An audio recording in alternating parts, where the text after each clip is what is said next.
Hello students, welcome to my YouTube channel Buniyad Urdu. Students, आज हम जेके board class 10th और class 11th के लिए हरूफ की अक़साम के बारे में पढ़ेंगे। बच्चों, आज की वीडियो बहुत इम्पोर्टेंट है। आप प्लीज़ इस वीडियो को आखिर तक देखें। तो चलिए स्टार्ट करते हैं।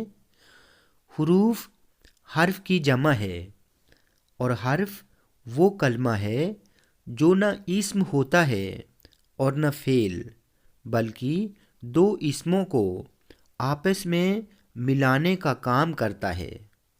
मसलन का, को, पर, ने वगैरह। हर्फ की मुंदरजा झैल अक़साम हैं। पहले नंबर पर है हर्फ जार। वो हरूफ जो किसी इस्म को फ़ेल के साथ मिलाएं, मसलन पर, तक, से वगैरह। ठीक है, इस्म नाउन होता है, फ़ेल वर्ब होता है। ठीक है। दूसरे नंबर पर है हर्फ अत्फ। वो हरूफ जो दो कलमों या दो इस्मों को आपस में मिलाएं, मसलन और, या, फिर वगैरह। ठीक है, जैसे राम और शाम, राम और शाम। ठीक है, यहाँ पर देखें और दो इस्मों को जोड़ रहा है। ठीक है, इसे ही हम हर्फ अत्फ कहते हैं। तीसरे नंबर पर है हर्फ निदा। वो हरूफ जो किसी को पुकारने के मौके पर बोले जाएं, मसलन ओ, ए, अरे वगैरह। उसके बाद हर्फ ईजाब। वो हरूफ जो पुकारने के जवाब में बोले जाएं, मसलन हाँ जी, ठीक, जी वगैरह। पांचवा है हर्फ शर्त। वो हरूफ जो शर्त के मौके पर बोले जाएं, मसलन अगर, जूं ही, जब तक वगैरह। छठे नंबर पर है हर्फ जज़ा। वो हरूफ जो शर्त के जवाब में बोले जाएं, मसलन मगर, पर, लेकिन वगैरह। सातवें नंबर पर है हर्फ इनबिसात। इनबिसात का मतलब खुशी होता है। ठीक है, हर्फ इनबिसात। वो हरूफ जो खुशी के मौके पर बोले जाएं, मसलन आहा, वाह वाह, सुभान अल्लाह वगैरह वगैरह। आठवें नंबर पर है हर्फ तहसीन। बच्चों, तहसीन का मतलब तारीफ़ होता है। ठीक है, हर्फ तहसीन। वो हरूफ जो तारीफ़ के मौके पर बोले जाएं, मसलन बहुत खूब, माशाअल्लाह, शाबाश वगैरह। नौवें नंबर पर है हर्फ तासीफ़। तासीफ़ का मतलब अफसोस होता है। ठीक है, वो हरूफ जो अफसोस के मौके पर बोले जाएं, मसलन उफ़, अफसोस, सद अफसोस वगैरह। 10वें नंबर पर है हर्फ इस्तिफ़ाम। इस्तिफ़ाम का मतलब होता है पूछना। ठीक है, वो हरूफ जो सवाल पूछने के लिए बोले जाएं, मसलन क्या, कहाँ, कौन वगैरह। 11वें नंबर पर है हर्फ तशबीह।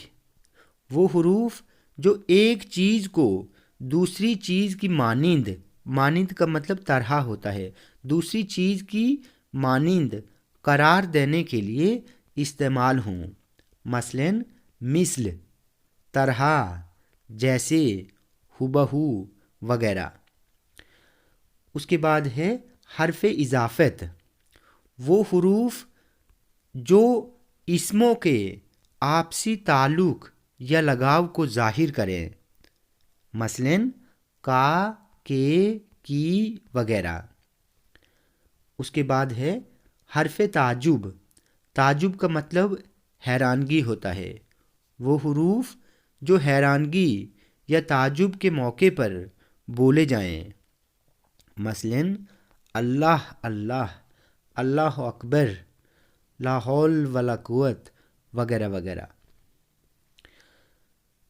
اگلا ہے حرف نفرین، وہ حروف جو نفرت کے اظہار کے لیے بولے جائیں، مثلاً چھی، تھو تھو، لعنت وغیرہ۔ اس کے بعد حرف علت یا حرف تعلیل، وہ حروف جو کسی وجہ یا سبب کو ظاہر کریں، مثلاً کیونکہ، اس لیے، لہٰذا وغیرہ۔ 16ویں نمبر پر ہے حرف تاکید، وہ حروف جن سے کلام میں، کلام معنی بات، وہ حروف جن سے کلام میں زور پیدا ہو، مثلاً بالکل، ضرور، تمام وغیرہ۔ اگلا ہے حرف نفی، نفی کا مطلب انکار ہوتا ہے، وہ حروف جو انکار کے موقع پر بولے جائیں، مثلاً نہیں، نہ وغیرہ۔ 18ویں نمبر پر ہے حرف تنبیہ، وہ حروف جو خبردار کرنے اور ڈرانے کے لیے بولے جائیں، مثلاً خبردار، دیکھو تو، ہیں وغیرہ۔ 19ویں نمبر پر ہے حرف بیان، وہ حروف جو کسی وضاحت کے لیے استعمال ہوں، مثلاً یعنی، کی وغیرہ۔ 20ویں نمبر پر ہے حرف استدراک، وہ حروف جو پہلے جملے کے شک و شبہ کو دور کریں، مثلاً اگرچہ، گو، لیکن وغیرہ۔ 21ویں نمبر پر ہے حرف استثناء، وہ حروف جو ایک چیز کو دوسری چیز سے جدا کریں، مثلاً ما سوا، پھر، بن وغیرہ۔ تو بچوں، آج ہم نے حروف کی اقسام کے بارے میں پڑھا۔ بچوں، ویڈیو آپ کو اچھی لگی ہو تو آپ پلیز اس چینل کو سبسکرائب کریں، لائک کریں اور شیئر کریں۔